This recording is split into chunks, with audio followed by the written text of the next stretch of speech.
A FEFELESH completou, né, 90 anos, mas não é só uma questão de resgate. A FEFELESH contribuiu para muita coisa modificar nessa universidade, né? Quando a universidade foi fundada, se agregaram, né? Já existia a Poli, já existia a Odonto, Medicina e por aí afora. Mas a FEFELESH, a Faculdade de Filosofia, Letras e Ciências Humanas, naquela época era Faculdade de Filosofia, Ciências e Letras, ela foi fundada, ela é a alma mater, para mim e para muitos, a alma mater dessa universidade.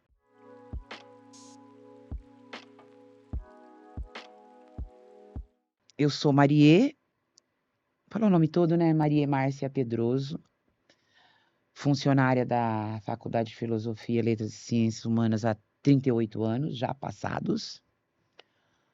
Falar quem é Marie. Sou de São Paulo, nascida na Bela Vista, no Pérola Byton.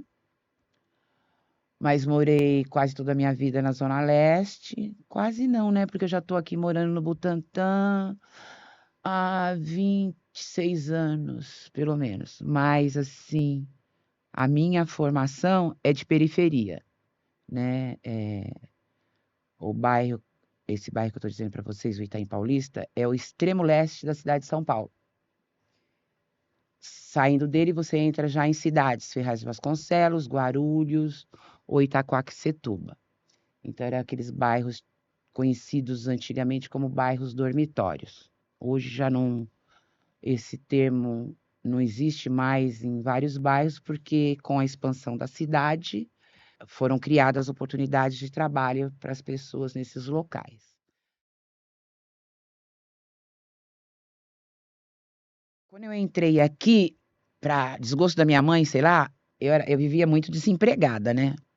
Então, eu pegava, assim, vários tipos de trabalho para fazer.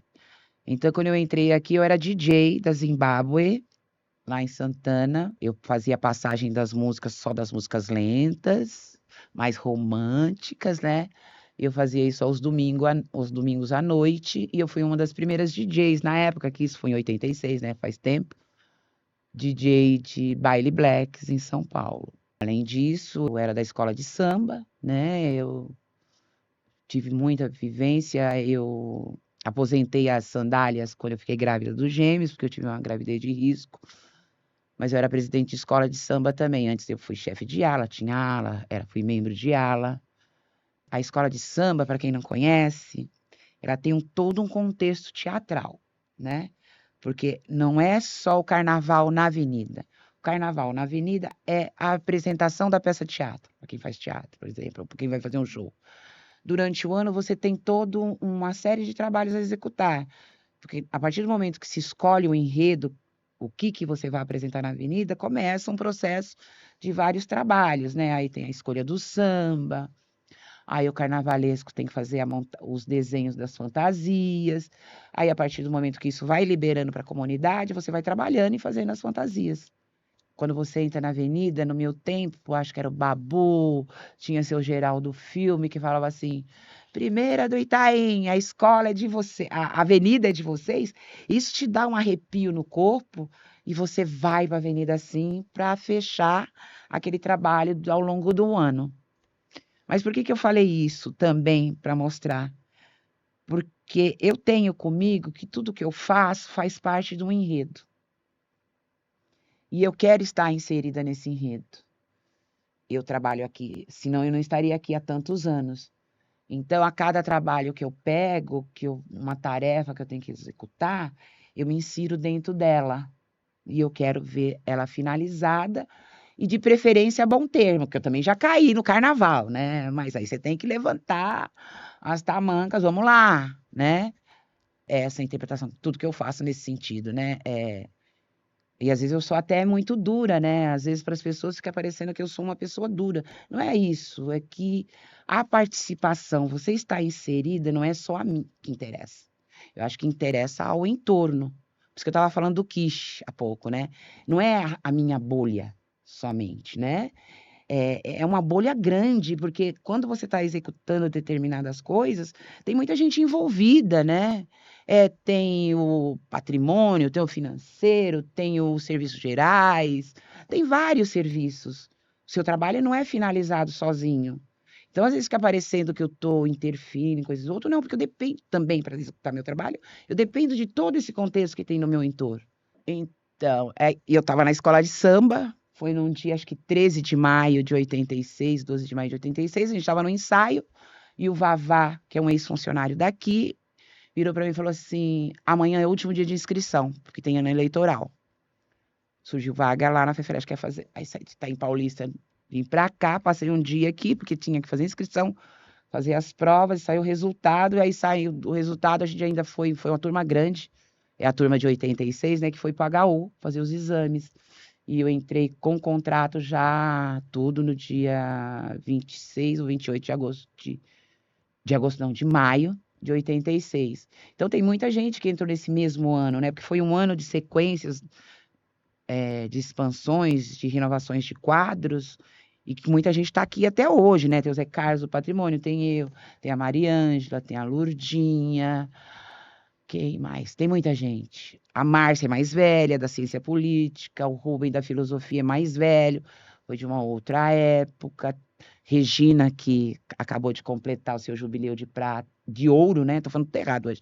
Seu jubileu de ouro como funcionária. Então, e eu acho que essa coisa que a FEFELESH me deu, me proporcionou de ver de como a gente, ela mantém um quadro de funcionários, né? Porque, por exemplo, no serviço privado ou em algumas outras empresas não estáveis, o funcionário entra e já quer fazer outra coisa, vai em busca de um outro trabalho.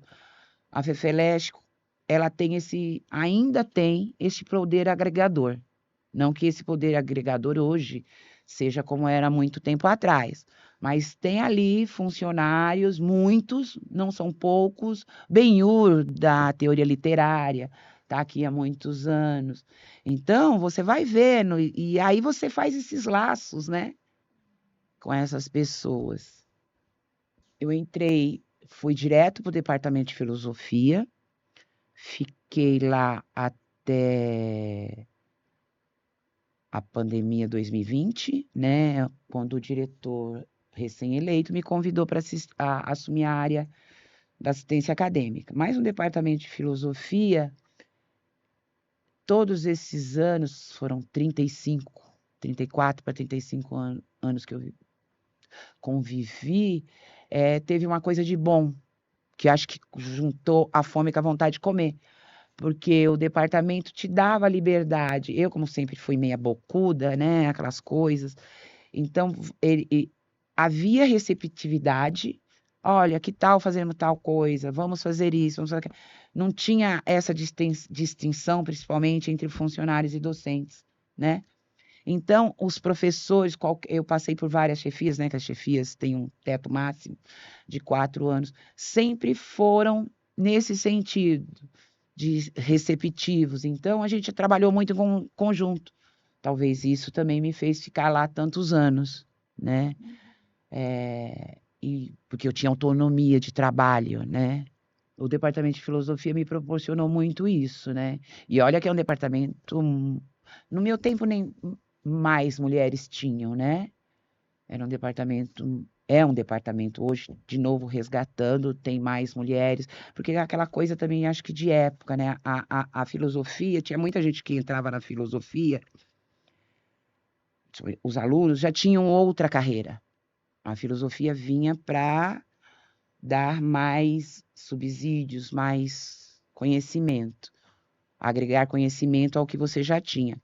E não tinha o campo, porque na época que eu entrei, o curso de filosofia, por exemplo, ele estava banido do ensino médio, na época, né, por conta da ditadura. Filosofia, sociologia, como outras áreas, não podiam ser mais ministrados no ensino médio. Então, tinha esse lado dos alunos que ingressavam, mas, ao mesmo tempo, tinham alunos que vinham com a filosofia na veia, né, aquela, para assim dizer, que vinham para graduação, pesquisa, mestrado, doutorado, né. E talvez até por essa coisa, né, de proporcionar o conhecimento, eu acho que me ajudou e foi interessante, né? Você falou que virava à noite trabalhando lá. O que que você tanto fazia, É Maria? porque a gente tem muita coisa que tem períodos, né, de pico, e a gente não tem funcionário, nenhum setor hoje mais tem funcionário suficiente para trabalhar. E eu, às vezes, inventava coisas, né? Por exemplo, você está trabalhando lá numa redação de um relatório, e aí você vê, começa a ler, vê que não tá bom, aí começa a pensar todo o texto para poder mandar pro docente e dizer assim, olha, que tal isso, que não sei o quê. E à noite, porque como eu não paro quieta, né? Durante o dia você atendia a demanda imediata. E aí, quando eu ficava à noite, eu era a oportunidade de começar a inventar coisas, né? Ou tinha um evento para começar no dia seguinte, né? Hoje a gente conta com mais profissionais nesse sentido que vêm para trazer as coisas, mas às vezes eu fazia cartazes, fichas de inscrição, tudo no braço, né? Então, esse trabalho manual você tem que fazer mais concentrado. Então, durante o dia eu era mais a Maria dispersa, e quando eu virava à noite era a Maria concentrada nas coisas. Você tinha que pensar, um evento vai começar amanhã de manhã. O prédio não está no tempo de baile, né? A gente falava, não tinha os lambe-lambe, os prédios não têm os cartazes, não tem os crachás, não tem as fichas de inscrições. Hoje está tudo online, né? Então tinha essa coisa de sempre estar querendo fazer e o trabalho de fato rende mais quando você tem que se encontrar, né? Vocês que são estudantes sabem disso. Eu sou do barulho, mas nem toda hora dá para você trabalhar, se concentrar com o barulho, né? Se entrar alguém e falar, quer alguma coisa, já esqueci tudo que eu tô fazendo, aí tem que voltar para o princípio, rever tudo para poder retomar a ideia, né? Pegar de fato. E eu não tinha problema com isso, eu sempre fui sonâmbula, não, como eu tenho problema de insônia, né? Tomo muito chazinho ultimamente, sempre procuro ajuda, mas eu tenho essa vibe noturna mesmo, né? Às vezes, mesmo eu estando em casa, a gente agora tem o celular, né? Você fica colocando, eu fico mandando zaps para mim mesma, né? Tem que fazer isso, tem que fazer não sei o quê. Isso, se fosse isso. Então, eu fico mandando mensagens para a Maria do Zap para poder não perder a ideia, né?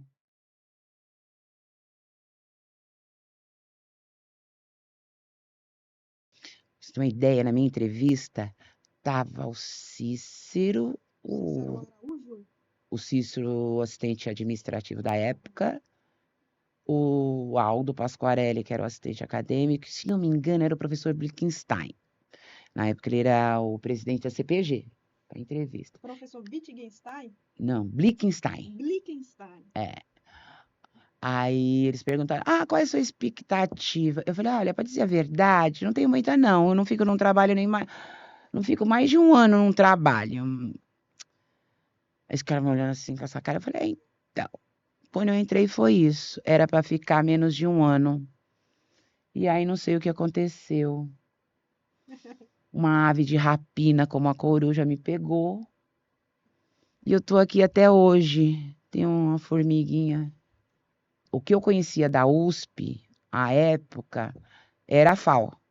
Porque eu tinha tentado vestibular na FAO, não passei e tal. Então, o que eu conhecia da USP era isso e o IPT.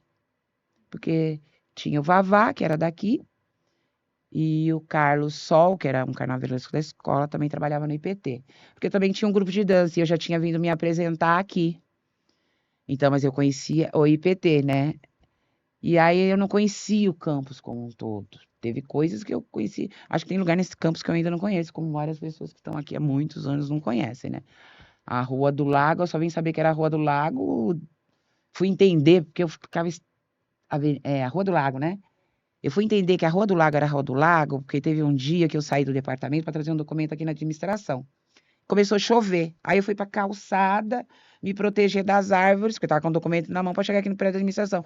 Aí naquele gradinho ali que tem ali, eu olhei e falei, gente, tem um lago ali, olha que passa, é aquele, tem alguma coisa flutuando.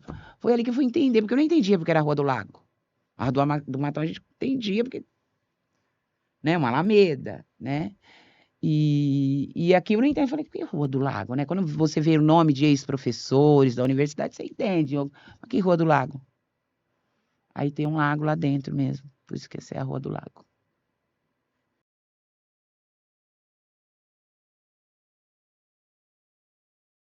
Olha, os espaços físicos não são muito diferentes de hoje, né?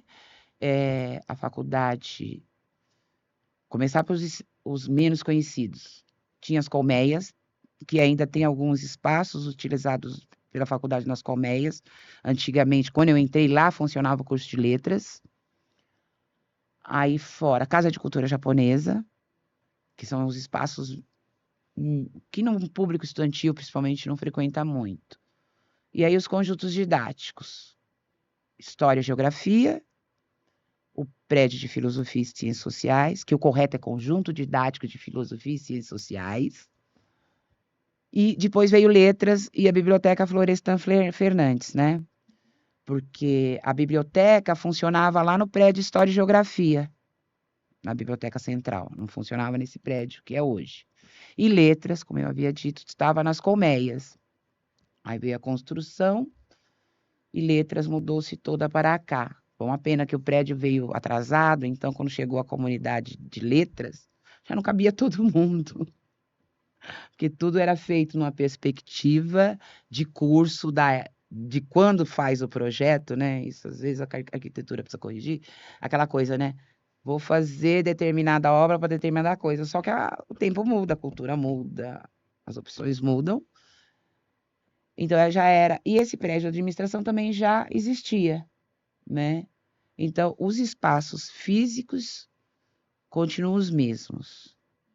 A cultura desses espaços físicos, ela sempre muda, ela é mutante, principalmente em relação aos alunos, né? Porque quando o aluno chega, há necessidades. Todo mundo tem necessidades. E ele tem uma perspectiva, e às vezes a gente não tem como atender todas as perspectivas, né? E aí você acaba percebendo que precisa de mais, precisa fazer mais. Atualmente, principalmente depois que eu vim para cá, um pouco antes a gente se deparou com os alunos com necessidades, os alunos PCDs, né? A gente percebe, então, que você não tem condições físicas ideais para atender essa demanda. E hoje em dia essa demanda vai crescendo cada vez mais, né? Nós temos alunos cadeirantes, nós temos alunos cegos, nós temos alunos com deficiência de audição. E aí, como que você faz? Como que você atende, né? Por exemplo, lá no prédio de Filosofia e Sociais, quando entrou o Marcelo e o Ian, foi a primeira vez que a gente se deparou com essa situação. Como que você atende? Aí, várias discussões, a gente foi para a comissão de acessibilidade e começa a ver as coisas. Aí foi quando nós introduzimos primeiro no prédio do meio os sinos de vento e depois foi agregado pela faculdade e hoje você vê os sinos de vento na faculdade toda, né? Que é um sinalizador de emergência, que esses sinos estão nas saídas do prédio. Para um aluno cego, ele consegue se direcionar, né? Mas a gente ainda tem muita coisa caminhando, mas vamos caminhando, um dia de cada vez a gente vai construindo, né?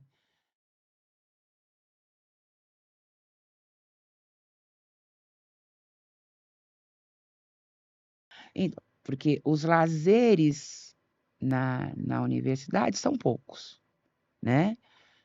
Na minha Lapos de 1986, por exemplo, a gente tinha o Clube dos Funcionários, hoje não tem mais, né? Mas também era tudo dividido, né? Era Clube dos Funcionários, Clube dos Professores. Hoje já não temos mais nada disso. E alguns grupos que se reuniam, se encontravam, faziam as coisas. Na FEFELESH, por sua vez, a gente carece de espaços de vivências, né? Ainda carecemos dos espaços de vivência, né? A cada prédio hoje, acho que tem o refeitório, porque teve uma época que nem refeitório tinha para os funcionários, né? Mas também, por esse lado, FEFELESH, que tem curso manhã, tarde e noite, os horários de trabalho das pessoas são diversos. Aqui na administração é mais estável isso, mas nos conjuntos didáticos, e eu gosto dessa performance, que é o quê? Os horários têm que ser diversos, porque, por exemplo, em letras você tem curso manhã e noite. História, Geografia, Filosofia e Ciências Sociais é vespertino e noturno. Então, a gente tem que estar procurando atender essa demanda, né? Então, as vivências, tem o grêmio dos funcionários, que às vezes fazem alguma atividade, né? De fim de ano, festa junina, que as pessoas vêm para se encontrar. Mas espaços de convivências não temos. Como não temos, assim, tem um projeto antigo, que era para ter um espaço de vivência onde se pudesse juntar as 3 categorias: aluno, funcionários e docentes. Mas isso nunca foi adiante, né? Antigamente, lá no prédio de Filosofia e Sociais, a gente tinha uma copa, hoje não tem mais. Que ali as pessoas se reuniam, né? Não tem mais, porque o serviço deixou de existir.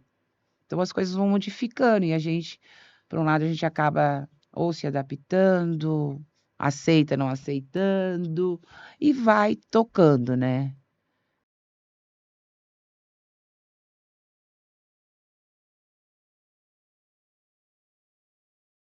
Olha, mudou, né? Muita coisa, sabe? Eu procurei, pra você ter uma ideia, eu tenho um filho de 43 anos que trabalha aqui e tenho o casal de gêmeos que completaram 29 anos. O fato deles não terem ido para aplicação, por exemplo, não terem conseguido a vaga da aplicação, não deixou de que eles tivessem experiências na universidade, né? Eu procurei sempre que eles fizeram cursos no CPUSP, Tainá e Thiago fizeram o curso de iniciação musical na ECA. Tem umas coisas na universidade que dá para se descobrir, né? O CPUSP tem várias atividades para várias faixas etárias, educação física, abre essas oportunidades. Há quem diga que deveria ser de graça. Há, há quem diga que eu, por exemplo, eu não vi problema. São as taxas hoje que muita gente cultua o corpo, por exemplo, eu estou falando de muitos anos atrás, né? Mas hoje quem cultua o corpo, tem muita gente que não faz aqui, paga uma academia, né? Porque não pagar uma taxa que tem lá, por exemplo, o CPUs tem a taxa da matrícula, né? Acho que a educação física também. Mas que você vai no mercado lá fora é muito mais caro. Por que que eu vou deixar de propiciar? Eles tiveram uma vida dura, porque principalmente o Leandro, que é mais velho, ele vinha do Itaim Paulista aqui fazer muita coisa aqui na USP. Tiago e a Tainá já não, né? Porque aí quando nasceram os gêmeos foi quando eu mudei aqui pro Butantã, porque aí eles conseguiram creche, aí ficava difícil carregar 2 crianças na condução, né? Então eles usufruíram de muita coisa aqui. Mas eu acho que tem muita coisa que a universidade oferece extracurricular que você tem que procurar um tempinho para poder usufruir. Eu cheguei a fazer curso de verão na matemática, né? Aquelas coisas. Tem muita coisa na USP, né? Quando o termo, né? É uma cidade mesmo, tem muita coisa aqui dentro. Porque às vezes um aluno fica 4 anos, ou 6 anos, ou 10 anos, acaba não conhecendo. Agora, nós, funcionários e professores, temos essa oportunidade. Acho que tinha que ser obrigação nossa conhecer esses espaços, até procurar conviver e ter, porque se não tem aqui, tem ali. Tudo é a USP, né? Faz parte. A USP começa lá na frente, no pé de feijão e cana, na estátua do Armando Salles, mas ela tem saída pelo P2, tem a saída pelo P3, tem as saídas de pedestres, que tem todo mundo no nosso entorno, e tem pessoas aqui do nosso entorno que não conhecem a universidade. É triste isso. Eu sou do tempo que tinha o Bem Brasil aqui dentro, gente. Vocês fazem ideia o que que é o Bem Brasil? Conta pra gente, amiga. Quem assistiu ao show da Marisa Monte, aqui naquele sábado, tenho certeza, dos mais velhinhos, assim como eu, dos mais experientes, lembraram dos shows do Bem Brasil que tinha aqui dentro. A maioria deles eram feitos aqui do lado, no Teatro Romano, né? Eram gravados aqui, passou muita gente, Elza Soares, Jorge Ben. Vamos lembrando, gente, é muita gente que passou por aqui, sabe? Eu vinha do Itaim Paulista pra cá. Mu- Muita gente, sabe? As pessoas vinham pro campus, Era muito bom viver este campus, né? E hoje a gente não tem mais isso. Isso era uma coisa que eu gostaria de, vendo o show da Marisa Monte, eu gostaria de, antes de sair daqui, ver alguma coisa nesse aspecto, né? A gente teve shows na praça, ali na Praça do Relógio, né? O próprio DCE promoveu muitos shows ali, né? A gente aqui em cima tinha a corrida de carrinho de rolemã, que a Poli promovia. Tinha muita coisa, não sei hoje o que tem ainda, mas tem muita coisa para se fazer aqui. A vida aqui não é só de segunda a sexta. Mas isso não quer dizer que você vive, ai, você não tem outra coisa para fazer? Tenho, mas de vez em quando. Eu sou uma privilegiada nesse sentido porque eu moro do lado do campus, né? Mas eu já vim lá da Zona Leste. Eu vinha no show tinha um bar aqui na saída. Tinha alguns bares na saída que tinham Café Paris. A maioria ia mais os docentes, né? O Rei das Batidas. E eu vinha pro JB Samba, né? Que era um bar super conhecido. Eu saía da faculdade, naquela época eu fazia lá em Mogi das Cruzes, eu pegava o trem dos estudantes, a gente descia no Brás, pegava o Butantã USP, lá no Largo da Concórdia, e vinha até o JB Samba, ficar até o dia amanhecer. Porque é as coisas que você vai conhecendo.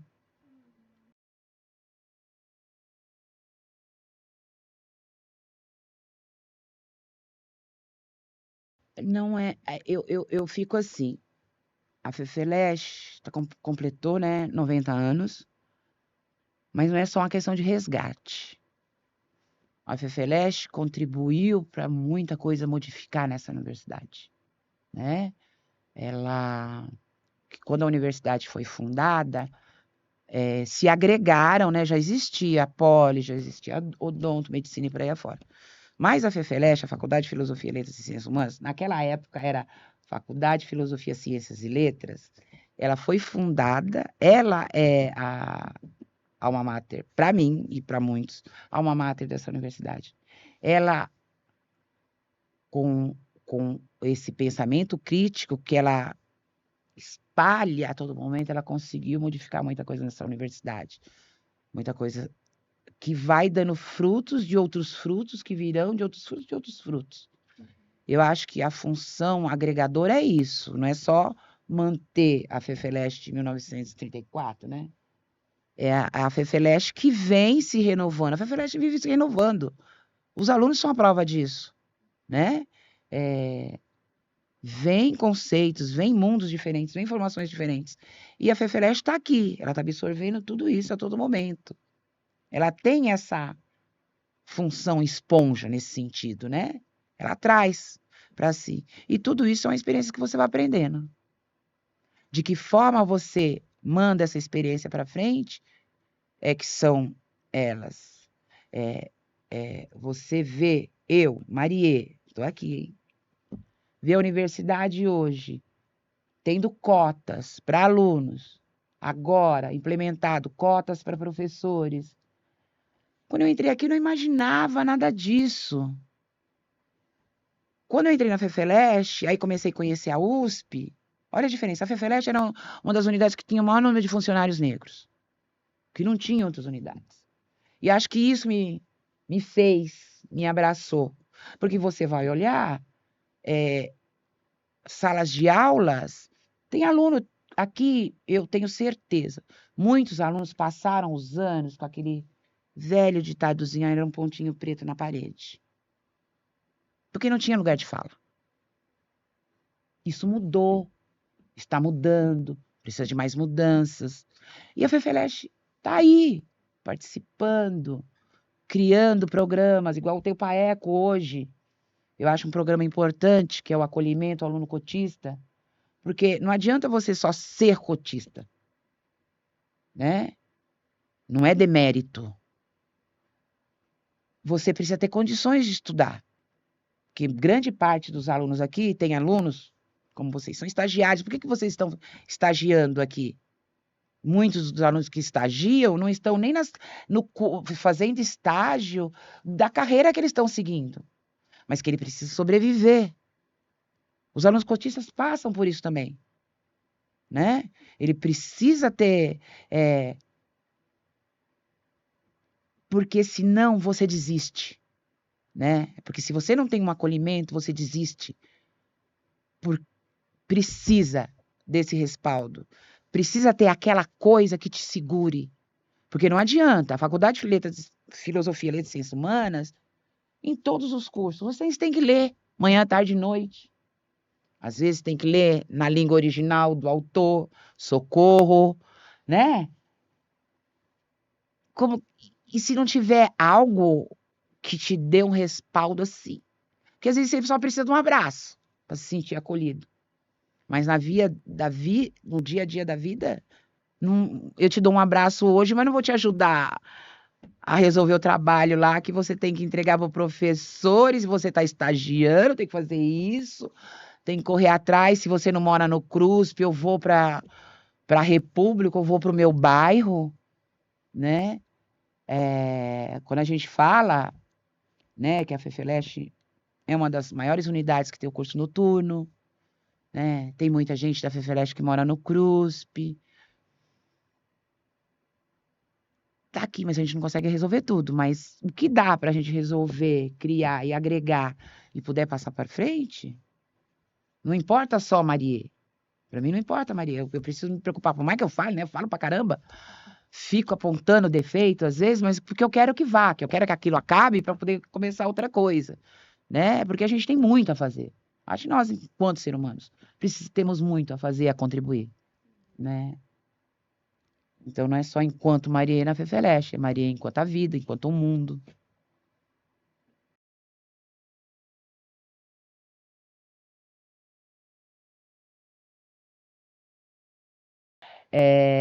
Eu não posso depreciar nenhuma das minhas memórias.